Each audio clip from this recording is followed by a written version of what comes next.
नमस्कार, मैं हूं अमित पालित और उत्तर प्रदेश के चुनावी इस समर में एक बड़ी खबर आ रही है। यूपी में कांग्रेस को बहुत बड़ा झटका लगने वाला है और पूर्व केंद्रीय मंत्री और senior Congress leader RPN Singh आज बीजेपी ज्वाइन करेंगे। तो यह बड़ी खबर आपको बता दें, आरपीएन सिंह जो कि केंद्रीय मंत्री रहे हैं यूपीए गवर्नमेंट में, कांग्रेस के बड़े नेता माने जाते हैं पूर्वी उत्तर प्रदेश से, आज वो बीजेपी ज्वाइन करने जा रहे हैं।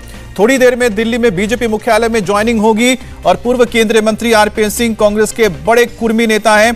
कुशीनगर में बड़ा जनाधार है और पडरौना जो राज परिवार है वहीं से उनका ताल्लुक है और फिलहाल झारखंड के कांग्रेस प्रभारी भी हैं। कल ही यूपी के लिए कांग्रेस की जो स्टार प्रचारकों की लिस्ट जारी हुई थी उसमें आरपीएन सिंह का नाम था। और आपको बता दें कि ट्विटर पर जो उनका अकाउंट है वहां से उन्होंने कांग्रेस शब्द हटा दिया है। तो एक बहुत बड़ा कंफर्मेशन आपको हम दे रहे हैं कि आज आरपीएन सिंह जो ज्वाइन करने जा रहे हैं बीजेपी, उसकी एक और झलक मिल गई है क्योंकि ट्विटर पर कांग्रेस जो लिखा रहता है उनके ट्विटर हैंडल पर वो हट चुका है। हमारे साथ पॉलिटिकल एडिटर देवेंद्र पराशर जुड़ गए। देवेंद्र, एक बड़ा झटका लगने जा रहा है कांग्रेस को और खास तौर पे ईस्टर्न यूपी के बड़ा चेहरा माने जाते हैं। और निश्चित तौर पे कांग्रेस को आप इस लिहाज से झटका कह सकते हैं कि आरपीएन सिंह पारंपरिक तौर पे, खानदानी तौर पर भी कहें तो गलत नहीं होगा कि कांग्रेस ही रहे हैं। इनके पिताजी लेट सीपीएन सिंह इंदिरा गांधी की समय की सरकार में मंत्री भी थे, एमओएस डिफेंस थे। उस समय हाटा क्षेत्र हुआ करता था संसदीय क्षेत्र, जब वहाँ से वो सांसद थे और सांसद के बाद 1980 में मंत्री बने। आरपीएन सिंह की बात कर लें तो यूथ कांग्रेस के ये प्रदेश अध्यक्ष रहे हैं कांग्रेस के उत्तर प्रदेश के, और उसके अलावा संगठन में राष्ट्रीय स्तर पर सेक्रेटरी बने। उसके अलावा 1996 से लेकर 2009 तक 3 बार कांग्रेस के टिकट पर पडरौना से विधायक बने थे।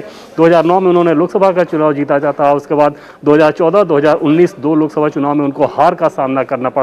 झारखंड और छत्तीसगढ़ के कांग्रेस के प्रभारी, ऐसे नेता अगर कांग्रेस पार्टी छोड़कर आ रहा है तो निश्चित तौर पे ये कांग्रेस के लिए आप एक बड़ा झटका कह सकते हैं। और आरपीएन सिंह की बात करें तो जो हमारे सोर्सेज हैं वो ये बताते हैं कि खास तौर पे जो प्रदेश अध्यक्ष अजय लल्लू, जो जिनको उन्होंने खड़ा किया था और बाद में बताया गया कि कांग्रेस आलाकमान ज़्यादा तरजीह अजय लल्लू को दे रहा है, इस बात को लेकर आरपीएन सिंह बहुत नाराज थे। और उससे पहले आपने देखा होगा कि झारखंड की संगठन की जब वो जिम्मेदारी संभाल रहे थे तब भी उन्होंने उस समय चुनाव के समय बहुत सारी अपनी नाराजगी जाहिर की थी। तो कुल मिलाकर असंतुष्ट होकर, नाराज होकर कांग्रेस पार्टी छोड़ने का फैसला आरपीएन सिंह ने किया है।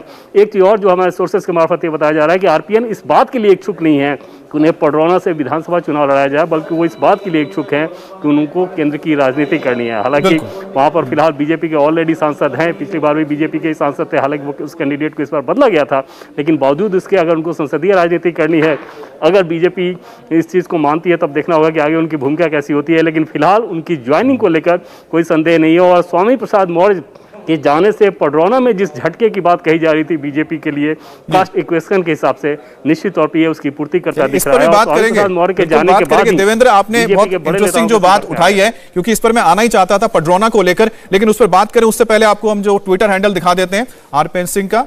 और आप देख सकते हैं यहां पर जो पहले लिखा रहता था कि कांग्रेस के वो सदस्य हैं, तो कांग्रेस शब्द हट गया है। वहां पर आपको देखिए कांग्रेस कहीं पर भी नजर नहीं आ रहा होगा आपको, सिर्फ यहां पर आरपीएन सिंह और इसके नीचे आपको जो डिटेल्स हैं बाकी डिटेल्स मिल रही होंगी। और यह बड़ी बात है, रतनजीत प्रताप सिंह इनका पूरा नाम है, रतनजीत प्रताप नारायण सिंह, आरपीएन सिंह जिन्हें कहा जाता है। अच्छा देवेंद्र, हम जिसका जिक्र कर रहे थे आप भी कि पडरौना, क्योंकि पडरौना इसलिए मैं बोल रहा हूं क्योंकि स्वामी प्रसाद मौर्य जब गए थे तो उन्होंने कई बड़ी बातें कही थी।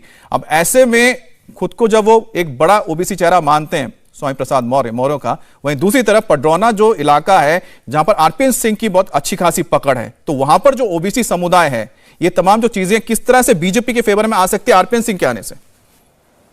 देखिए, आरपीएन सिंह सैंथवार कुर्मी उनको बताया जाता है, वहाँ पे उस जाति के तौर पे जाना जाता है और जाहिर तौर पे उस जाति के वो महाराजा के तौर पे उनकी स्थिति है। उनके क्षेत्र में अगर आप जाएंगे तो उनको राजा साहब या महाराजा साहब ऐसे कह के संबोधित किया जाता है उस क्षेत्र के लोग, क्योंकि जमींदार फैमिली से बिलोंग करते हैं। चाहे सीपीएन सिंह की बात कर लें, लेट सीपीएन सिंह जो कि उनके पिताजी थे, या आरपीएन सिंह की बात कर लें तो उनकी स्थिति वैसी ही है।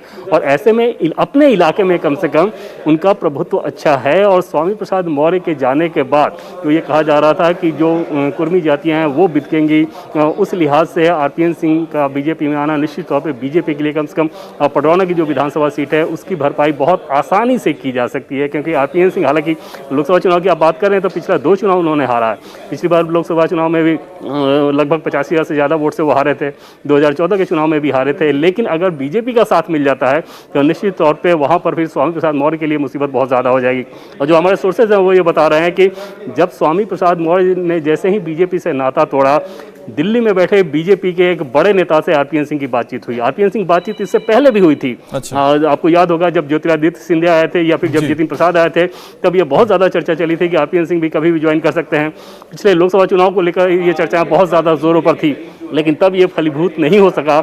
इस बार स्वामी प्रसाद मौर्य ने जैसे ही बीजेपी से अपना नाता तोड़ा, देर रात में बीजेपी के एक बड़े नेता से आरपीएन सिंह की बातचीत हुई और तब बीजेपी की तरफ से भी इस बात को कहा गया कि अगर आप बीजेपी ज्वाइन करना चाहते हैं तो हम भी बात करते हैं, और वहां से ये बातचीत शुरू हुई थी। इंडिया टीवी हर वक्त हर जगह डाउनलोड करने के लिए सर्च करें India TV news Google play store या ऐप स्टोर पर।